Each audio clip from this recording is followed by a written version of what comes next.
आज की वीडियो में हम एक बहुत ही इम्पोर्टेंट टॉपिक पे चर्चा करेंगे, जिसमें हम बलवे और दंगे के बारे में, अंतर के बारे में जानेंगे। बलवे और दंगे में क्या अंतर है, ये एग्ज़ाम में भी पूछा जाता है। बहुत ही इम्पोर्टेंट टॉपिक है। बलवे और दंगे में क्या अंतर है, वही हम आज डिस्कस करेंगे, क्योंकि कभी कभी बहुत ज़्यादा कन्फ्यूज़न हो जाता है दोनों टॉपिक को लेकर। इसलिए वीडियो के एंड तक बने रहिएगा। काफ़ी अंतर हम इस वीडियो में डिस्कस करने वाले हैं। बहुत ही सिंपल अंतर है, वो सब आपको अभी पता चल जाएगा। सबसे पहले दोनों के बीच में अंतर जानने से पहले ये जान लेते हैं कि दोनों में क्या फ़र्क है, क्या इनकी डेफिनेशन है और कितना कितना पनिशमेंट इनके बारे में आईपीसी में दिया गया है। सबसे पहले जान लेते हैं बलवे के बारे में। तो आईपीसी के सेक्शन 146 में देखिए बलवे को डिफ़ाइन किया गया है। बलवे की परिभाषा दी गई है कि जब कभी विधि विरुद्ध जमाव के सदस्य द्वारा या उसके किसी सदस्य द्वारा या जमाव के द्वारा ऐसे जमाव के सामान्य उद्देश्यों को अग्रसर करने में बल या हिंसा का प्रयोग किया जाता है, तब उस जमाव का हर सदस्य बलवा करने के अपराध का दोषी होगा। पिछली वीडियोस में हम पहले ही 141 से लेके 150 तक एक वीडियो में कवर कर चुके हैं, चैप्टर 8 में, जिसमें लोक शांति के विरुद्ध अपराध दिए गए हैं। इसके अलावा इससे अगली वीडियो में हमने 151 से लेके 160 तक अगली वीडियो में कवर किया था। तो दोनों वीडियो में हम इस चैप्टर को पूरा कंप्लीट कर चुके हैं। अगर आपने वीडियोस नहीं देखे हैं तो ज़रूर देख लीजिएगा, क्योंकि उन दोनों वीडियोस को देखकर आप जितने भी तरह के जो भी क्राइम्स दिए गए हैं, लोक शांति के विरुद्ध अपराध जो दिए गए हैं, वो सब आपको क्लियर हो जाएंगे।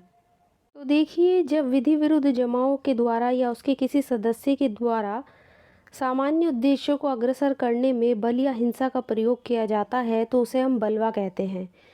अब बात करते हैं इसके दंड की। 147 में इसका दंड दिया हुआ है, 2 साल का कारावास है या जुर्माना या दोनों से दंडित किया जा सकता है जो व्यक्ति बलवे का दोषी होगा।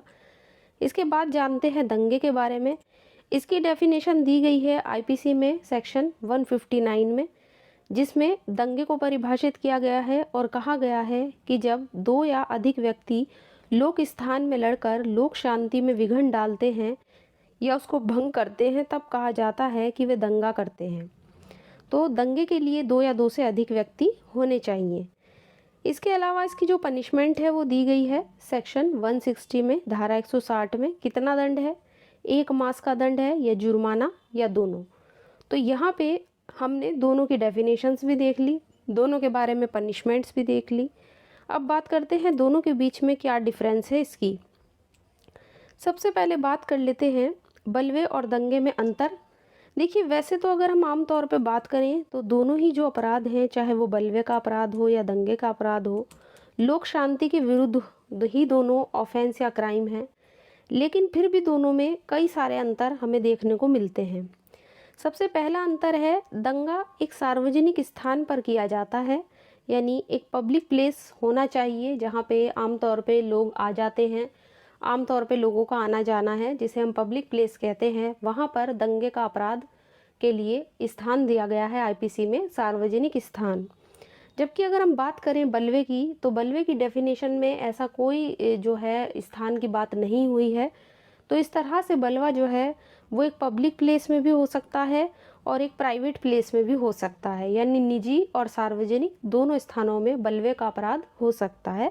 लेकिन दंगे के लिए सार्वजनिक स्थान की बात की गई है, तो दंगा एक सार्वजनिक स्थान में होने वाला अपराध है और बलवा निजी और सार्वजनिक दोनों तरह के स्थान में, किसी भी स्थान में किया जा सकता है। दूसरा अंतर है व्यक्तियों का। दंगे में जैसा कि हमने पढ़ा, डेफिनेशन में साफ लिखा हुआ है कि कम से कम 2 व्यक्ति तो होने ही चाहिए, है ना, लड़ने के लिए आपस में। जबकि बलवे की बात करें तो उसमें कम से कम 5 व्यक्तियों का होना ज़रूरी है। क्यों ज़रूरी है? क्योंकि बलवे में विधि विरुद्ध जमाव के बारे में बात हुई है और विधि विरुद्ध जमाव में कम से कम 5 लोगों का होना तो ज़रूरी है। क्योंकि जब हमने, आपको याद हो, सेक्शन 141 पढ़ा था, तो उस सेक्शन 141 में कहा गया था कि 5 या 5 से ज़्यादा व्यक्तियों का जमाव ही विधि विरुद्ध जमाव कहलाता है, यदि उस जमाव के सदस्यों का सामान्य उद्देश्य को अग्रसर करने में जो भी आशय वहाँ पे, मतलब जो भी वहाँ पे उद्देश्य दिए गए हैं, उनमें से किसी एक उद्देश्य को करना हो। तो कम से कम 5 लोग तो होने ही चाहिए बलवे के लिए।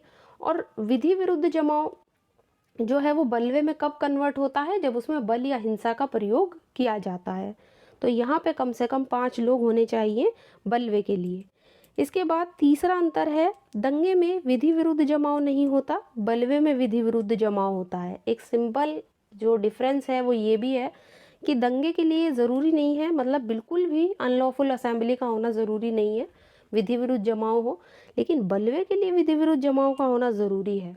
तो साफ ही इसकी तो डेफिनेशन में लिखा है कि विधि विरुद्ध जमाव, लेकिन दंगे के लिए ज़रूरी नहीं है। इसके बाद चौथा पॉइंट, दंगे के लिए कम से कम दंड का प्रावधान किया गया है, मतलब कम दंड दिया गया है दंगे के लिए। कितना है हम पढ़ चुके हैं, 1 मास का दंड है, कारावास है, या 100 रुपये जुर्माना, या दोनों से दंडित। लेकिन अगर बात करें बल्वे की तो इसमें अधिक दंड का प्रावधान किया गया है। कितना दंड है बल्वे के लिए, 2 वर्ष का कारावास है, या जुर्माना है, या दोनों के दंड का प्रावधान है। तो दंड भी दोनों में काफ़ी अलग है। दंगा कम दंड से दंडित है और बलवा जो है वो क्योंकि बड़ा अपराध है, बल और हिंसा का इसमें प्रयोग किया जाता है, तो इसलिए इसके लिए ज़्यादा दंड है। नेक्स्ट जो डिफरेंस है वो है, दंगे के अपराध के लिए बल और हिंसा का प्रयोग नहीं किया जाता, जबकि अगर बात करें बल्वे की तो उसमें तो उसके सदस्यों द्वारा जब तक बल और हिंसा का प्रयोग ना किया जाए वो बल्वे की श्रेणी में आएगा ही नहीं, फिर तो वो अनलॉफुल असेंबली बन के रह जाएगा। तो बल और हिंसा दंगे के लिए मेन नहीं है, लेकिन बल्वे के लिए बहुत ही इम्पोर्टेंट माना जाता है, बल्वे के अपराध के लिए। इसके बाद नेक्स्ट है, दंगे के अपराध के लिए सामान्य उद्देश्य का होना ज़रूरी नहीं है, जबकि बल्वे में सामान्य उद्देश्य में कार्य किया जाना बेहद ज़रूरी है। तो यहाँ पे कोई सामान्य उद्देश्य हो ज़रूरी नहीं है, किसी भी बात पे जो है वो दंगा हो सकता है, लेकिन जो बलवा होगा वो तो सामान्य उद्देश्य के लिए ही किया जाता है। इसके बाद नेक्स्ट अंतर है, दंगे के अपराध के लिए केवल वही व्यक्ति दंडित किए जाते हैं जो वास्तव में उस अपराध को करते हैं, लेकिन अगर बात करें बल्वे के अपराध की तो इसमें विधि विरुद्ध जमाव का हर सदस्य बल्वे के लिए दायी माना जाता है, भले ही वो उसके लिए कोई काम ना भी करे। तो यहाँ पे ये चीज़ हमें ध्यान रखनी है कि काफ़ी इम्पोर्टेंट अंतर जो थे वो यहाँ पे दोनों के बीच में हमने देखे हैं। टोटल 7 डिफरेंस थे दोनों के बीच में जो हमने मेन जो डिस्कस किए हैं। आशा करती हूँ आज का छोटा सा वीडियो आपको पसंद आया होगा। वीडियो अगर पसंद आया है तो वीडियो को लाइक कर दीजिए, ज़्यादा से ज़्यादा शेयर कीजिए, और अगर आप इस चैनल पर हैं या अभी तक आपने चैनल को सब्सक्राइब नहीं किया है तो जल्दी से चैनल को सब्सक्राइब कर लीजिए।